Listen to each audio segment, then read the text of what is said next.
menurut saya setuju bahwa pembelajaran dilakukan dengan online ketika masa pandemi ini. Pandemi yang berlangsung memaksa pelajar harus ikut beradaptasi dengan keadaan masa kini. Adanya peraturan pemerintah yang melarang belajar tatap muka membuat pelajar beralih ke belajar daring sebagai solusi untuk tetap mendapatkan ilmu selama di rumah. Belajar daring adalah kegiatan belajar yang dilakukan menggunakan koneksi internet.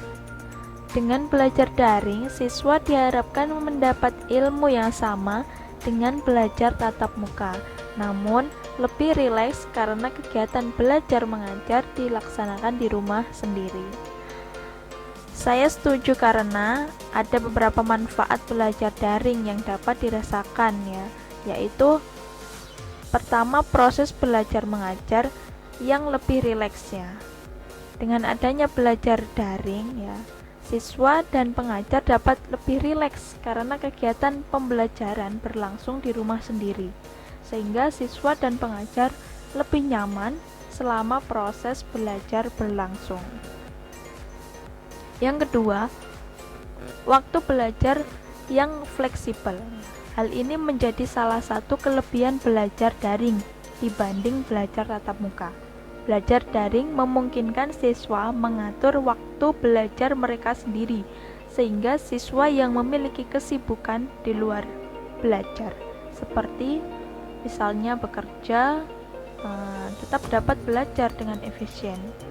Yang ketiga, lebih mudah menghafal subjek pelajaran, karena sistem belajar daring sepenuhnya digital. Maka bahan pembelajaran pun bukan berbentuk buku fisik, melainkan presentasi digital dan buku digital. Yang keempat, menambah wawasan dan kemampuan menggunakan berbagai aplikasi dalam proses pembelajaran online. Awalnya, saya tidak tahu apa itu aplikasi Zoom Melalui pembelajaran jarak jauh atau online saat ini, saya akhirnya mengetahui dan terbiasa menggunakan aplikasi Zoom untuk belajar. Aplikasi ini memungkinkan kita untuk berkomunikasi dengan beberapa orang tanpa bertemu secara langsung. Pemberian tugas yang menggunakan aplikasi pembuatan video pun menambah wawasan dan memotivasi saya untuk kreatif dalam mengerjakan tugas. Yang kelima, menambah kedekatan dengan orang tua Salah satu yang saya suka dari pembelajaran jarak jauh ini adalah saya mempunyai banyak waktu untuk berkumpul bersama keluarga. Berdasarkan penjabaran manfaat tersebut, maka belajar daring adalah solusi tepat untuk tetap mendapat ilmu selama pandemi berlangsung. Walaupun terkadang saat proses belajar secara real time koneksi internet yang tidak merata menjadi kendala, tetapi kita tetap memiliki alternatif pembelajaran seperti buku digital dan aplikasi belajar online gratis dari swasta maupun pemerintah yang memudahkan kita tetap mendapat ilmu meskipun sedang di rumah. Dari beberapa manfaat belajar daring yang dapat dirasakan, akan tetapi ada juga pendapat negatif dari pembelajaran secara daring ataupun online. Yang pertama itu ribet semua serba online, mulai dari mempelajari modul pelajaran, latihan soal, mengumpulkan tugas, diskusi dengan teman, sampai ujian, itu pun secara online. Walaupun sistem online memudahkan banyak pekerjaan, namun dalam proses pembelajaran kami jadi mendapatkan tambahan pekerjaan, yaitu membuat dan mengirimkan foto, video, download materi, dan upload tugas yang telah dikerjakan. Semua itu cukup membutuhkan waktu yang lama dalam pengerjaannya Jadi memori HP bisa sampai penuh, seperti itu. Yang kedua, batas pengumpulan tugas yang terlalu cepat. Ini yang paling kurang disukai dari kegiatan pembelajaran online ya, hampir setiap hari mendapat tugas yang harus dikerjakan dan dikumpulkan pada hari itu.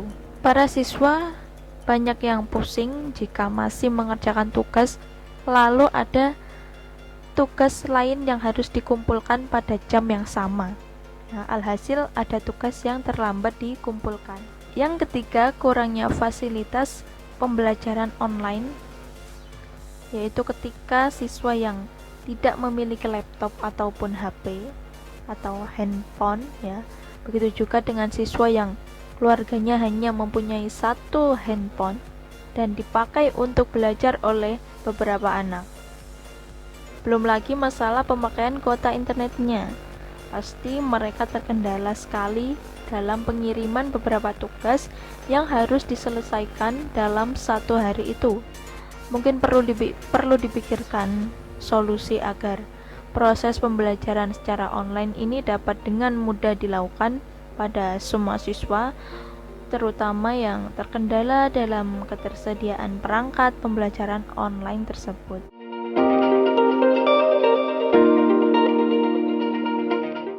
Kemudian terkait dengan sistem pembelajaran tatap muka terbatas. Menurut saya setuju bahwa pembelajaran tatap muka terbatas dilakukan ketika masa pandemi ini. Saya setuju karena pembelajaran tatap muka terbatas adalah solusi dampak sosial peserta didik akibat COVID-19. Pemerintah membolehkan penerapan pembelajaran tatap muka terbatas untuk mengurangi risiko dampak sosial negatif berkepanjangan. Hal ini ditinjau berdasarkan dampak yang terjadi bukan hanya meliputi kualitas pendidikan, melainkan juga tumbuh kembang, psikologis, dan hak anak. Kita ketahui bahwa 3 alasan utama yang menjadi dasar pelaksanaan pembelajaran tatap muka terbatas, yaitu pertama, untuk menghindari ancaman putus sekolah. Dalam hal ini, pembelajaran jarak jauh yang tidak optimal membuat anak terpaksa bekerja dan tidak belajar, terutama untuk membantu keuangan keluarga di tengah krisis pandemi. Selain itu, beberapa orang tua juga tidak dapat melihat peranan sekolah dalam proses belajar mengajar jarak jauh. Kedua, untuk menghindari penurunan capaian belajar anak. Pembelajaran di kelas diyakini dapat menghasilkan pencapaian akademik yang lebih baik jika dibandingkan dengan pembelajaran jarak jauh. Pasalnya, perbedaan akses, kualitas materi, sarana selama pembelajaran jarak jauh dapat mengakibatkan kesenjangan capaian belajar, terutama untuk anak yang memiliki keterbatasan secara sosial ekonomi. Ketiga, guna menghindari risiko psikososial atau kondisi individu mencakup aspek psikis dan sosial pada anak selama pembelajaran jarak jauh. Risiko ini meliputi peningkatan kekerasan pada anak di rumah, risiko pernikahan dini, eksploitasi anak terutama perempuan, serta kehamilan remaja. Selain itu, anak juga dapat merasakan tertekan selama pembelajaran jarak jauh karena tidak bermain dan tidak bertemu dengan kawan-kawannya dalam waktu lama. Meski demikian, perlunya kesadaran untuk dapat mengedepankan kesehatan dan keselamatan bagi seluruh pihak yang terlibat dalam pembelajaran tatap muka terbatas, mulai dari peserta didik, tenaga pengajar, hingga pengurus sekolah. Di samping itu, pihak-pihak yang terlibat dalam pelaksanaan pembelajaran tatap muka terbatas juga harus menyadari pentingnya mengikuti peraturan dan kebijakan yang ditetapkan pemerintah pusat sesuai penerapan PPKM berdasarkan asesmen situasi COVID-19.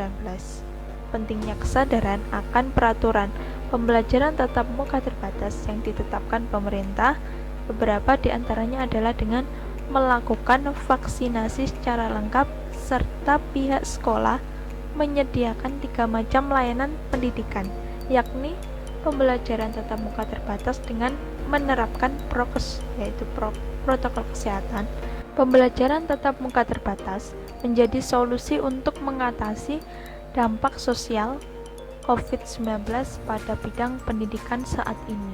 Pihak sekolah dihimbau untuk segera melaksanakan pembelajaran tatap muka terbatas dan tidak menunda bila wilayahnya sudah memenuhi syarat agar dapat melaksanakan pembelajaran tatap muka terbatas. Sekian dari saya, terima kasih. Wassalamualaikum warahmatullahi wabarakatuh.